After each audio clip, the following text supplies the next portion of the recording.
बिस्मिल्लाहिर्रहमानिर्रहीम। अनगिनत दरूद व सलाम नबी आखिर-उज़्ज़मा मोहम्मद मुस्तफ़ा सल्लल्लाहु अलैहि वसल्लम और उनकी आल पर। पावर कॉरिडोर सीरीज़ की नई वीडियो के साथ शहज़ाद अनवर फ़ारूकी आपकी खिदमत में हाज़िर है।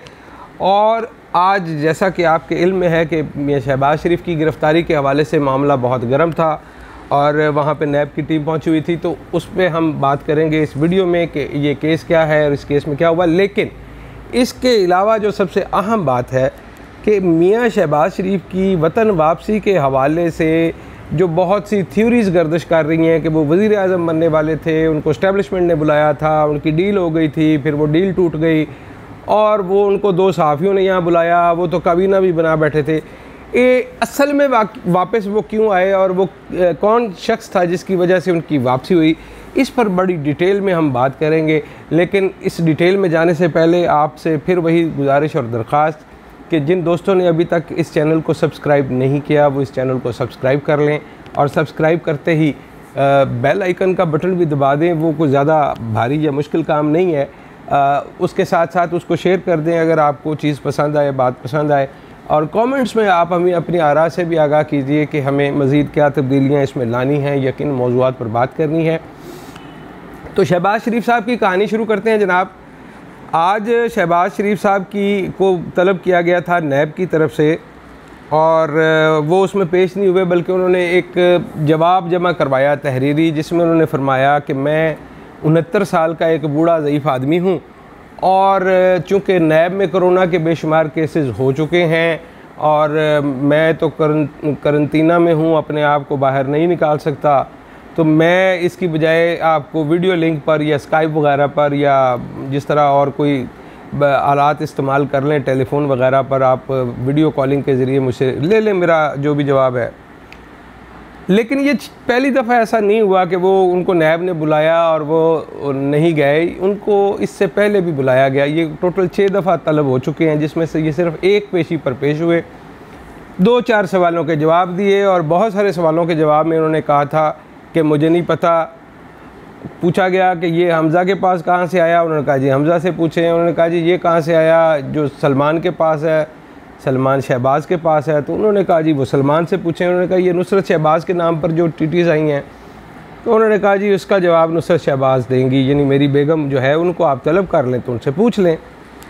अच्छा, ये एक अजीब मखमसा है हमारे इस सिस्टम में कि आप बहुत बड़े लोगों के घरों में नहीं जा सकते, उनकी औरतों को उस तरह से घसीट कर बाहर नहीं निकाल सकते जिस तरह से आप गरीब की औरत को निकालते हैं और जिस तरह से उसको गलियों में रोलते हैं और पकड़ के थाने ले जाते हैं और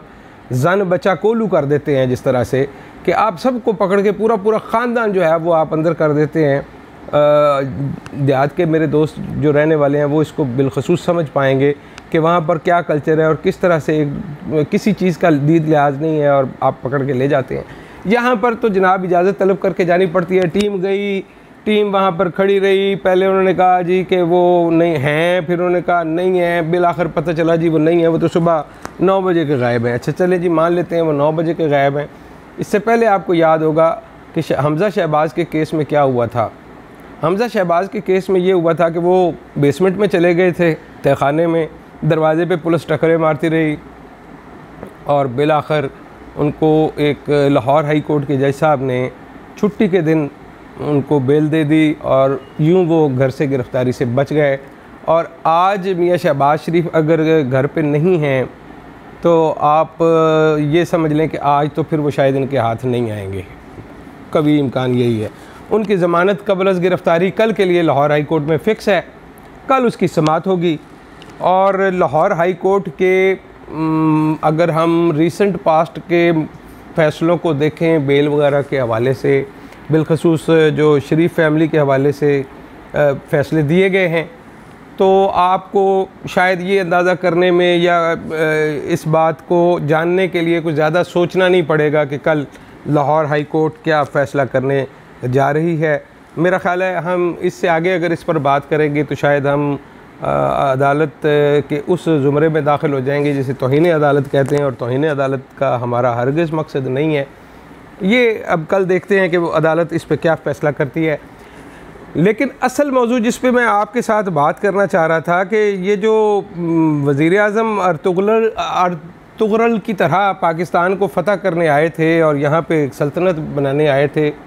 और कहा गया कि जनाब डील हो गई है और वो वापस आ रहे हैं, कोरोना से भी लड़ेंगे और उधर भी लड़ेंगे और इधर भी लड़ेंगे, और अदम एतमाद आ रही है, चौधरियों से मिल रहे हैं, ख्वाजा साद रफ़ीक भी मिल रहे हैं, चौधरियों के साथ हमारे तल्लुकात ठीक हो गए हैं, तलखियाँ ख़त्म हो गई हैं, फजल रहमान भी हमारे साथ हैं, तो हम इन सब को मिला के तो तिया पांचा कर देंगे, पूरा सिस्टम उठा के तब्दील कर देंगे और जनाब फिर नून लीग की हुकूमत आ जाएगी। ये बेसिकली वो चूरन है जो मुस्लिम लीग नून बेचती है। अच्छा चले, इसको मैं थोड़ी देर के लिए मान लेता हूँ कि शायद इसमें कोई 5% हकीकत ये सच्चाई होगी। वो इसलिए कि इस्टेब्लिशमेंट जब भी कोई हिकमत अमली तैयार कर रही होती है तो उनके पास एक से ज़्यादा ऑप्शन पड़े होते हैं। वो सारे के सारे अंडे इमरान खान की टोकरी में तो नहीं रखेगी, उसने कोई 2-4 अंडे जो हैं वो शरीफ ख़ानदान के हवाले से मुस्लिम लीग नून की पॉकेट में डाल रखे होंगे या टोकरी में डाल रखे होंगे, कुछ चौधरियों के पास होंगे, कुछ शेख रशीद के पास भी एक आध अंडा होगा। तो ये अंडे इस तरह से छुपाए जाते हैं, यू नेवर नो कि इस मौके पे इस्टेब्लिशमेंट क्या करेगी। लेकिन जो मेरी अपनी असेसमेंट थी कि यार ये हुकूमत जो है इमरान खान की वो 4 साल निकाल जाएगी। 4 साल का टाइम मैं इसलिए अपने तज़िये में उनको देता था कि इमरान खान को आपने जिस काम पर लगा रखा है उस काम के आगाज़ और उसको थोड़ा सा उसकी बुनियाद मुकम्मल करके उसको किसी तरफ लगाने के लिए आपको 4 साल रफली चाहिए होंगे, पौने 4 साल, 4 साल, और उसके बाद फिर आप देखते हैं कि नए हालात क्या होते हैं और किस तरह से होते हैं। जितने गंदे काम है ना, ये बिल्कुल इसी तरह है कि जैसे आपके घर में एक सीवरेज जो है वो ख़राब हो जाए और आपने एक आदमी उसको साफ़ करने के लिए वहाँ पाइपलाइन में उतार दिया है, अब उसने काम शुरू कर दिया है, तो अब ये कभी भी कोई मालिक मकान ये नहीं करेगा। मालिक मकान से मेरी मुराद, आप जो मर्ज़ी ले लें, मैं आपको नहीं रोकता कि आप क्या सोचते हैं, तो वो कभी ये नहीं चाहेगा उस घर में रहने वाला कि वो काम को अधूरा छोड़ दे या आधा साफ़ करे और आधा साफ़ ना करे। तो इस वक्त इमरान खान आपके सिस्टम का वो तमाम मैल कुचैल गंद जो है वो निकालने पर लगे हुए हैं। सही या गलत, ये कुछ लोगों की थिंकिंग है जिसके मुताबिक ये प्रोसेस चल रहा है। इसमें आप एहतसाब कह लें, इसमें इदारों की दोबारा से वो जो है असर नौ उनको तरतीब देना कह लें और उनकी कैपेसिटी बिल्डिंग कह लें, इक़्तिसादियात की हालात बेहतर करना कह लें। अच्छा, देखने में तो शायद इक़्तिसादियात की हालत पहले से बहुत बुरी हो गई है, लेकिन चलें इसके ऊपर किसी दिन अलग से एक पूरी सेगमेंट करेंगे हम। अब गुजारिश ये है कि जब वो पाइपलाइन में उतरा हुआ आदमी इमरान खान जो है वो, उसको आप बीच में से निकाल के बाहर नहीं करेंगे कि जी आप आ जाएं, अब मियाँ शहबाज शरीफ साहब ये बाकी काम करेंगे। तो मियाँ शहबाज शरीफ साहब को लगता भी होगा, तो मेरा ख़्याल है वो इतने भोले नहीं हैं कि वो इस तरह से किसी चकमे में आ जाते, क्योंकि ये तो सबको पता है कि ये लोग जेलों से भागते हैं और जब भी जेल की बात होती है तो कोई ना कोई मामला करके, मैं डील नहीं कहता, डील से ये चिढ़ जाती हैं, तो ये कोई ना कोई मामला तय करके ये बाहर दाएं बाएं हो जाते हैं। ये जेल वेल जो है वो हमारे इन दोस्तों के बस की बात नहीं है। अब बड़ी ख़बर और बड़ा इंकशाफ जो है वो ये है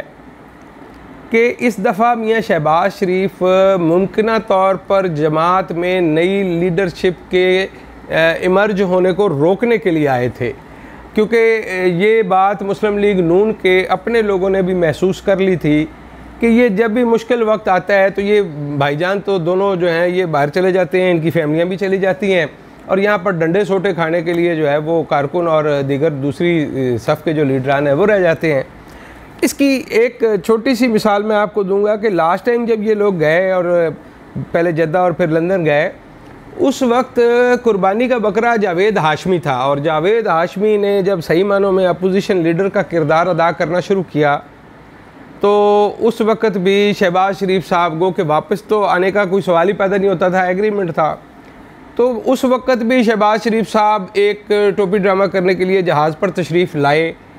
और उनको पता था, उन्होंने वहीं से उनको डंडा डोली किया और बैक टू पवेलियन उनको वापस भेज दिया। अब की बार ये हुआ कि शाहिद खाकान अब्बासी जो थे वो इमर्ज कर रहे थे। अच्छा, पहले जावेद हाशमी का मैं ज़रा तफसील मुकम्मल कर लूँ। कि जावेद हाशमी साहब जब लीडर बन रहे थे, जब उनकी शख्सियत कौमी सतह पर उभरना शुरू हुई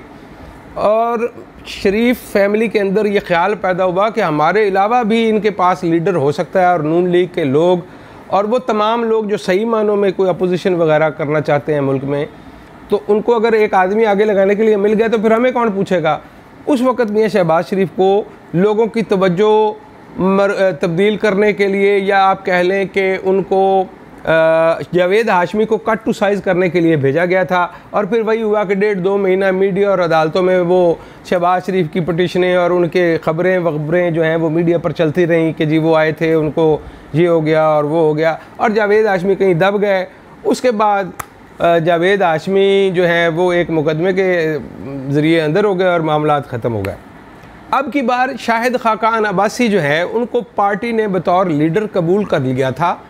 और इस बात पर बातचीत हो रही थी कि क्यों ना हम अपने फ़ैसले यहाँ किया करें। वो जो लंदन में बैठे हुए लोग हैं वो हमारी किस्मतों का फ़ैसला कैसे कर सकते हैं, जो कि ज़मीनी हक़ाइक़ से आगाह नहीं है, तो वो ये फ़ैसले क्यों करें।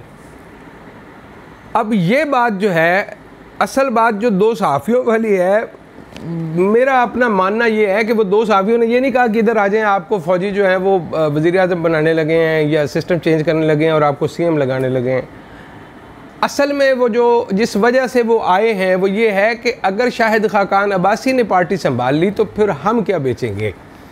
इस ख़तरे का तदारक करने के लिए शहबाज शरीफ साहब को भेजा गया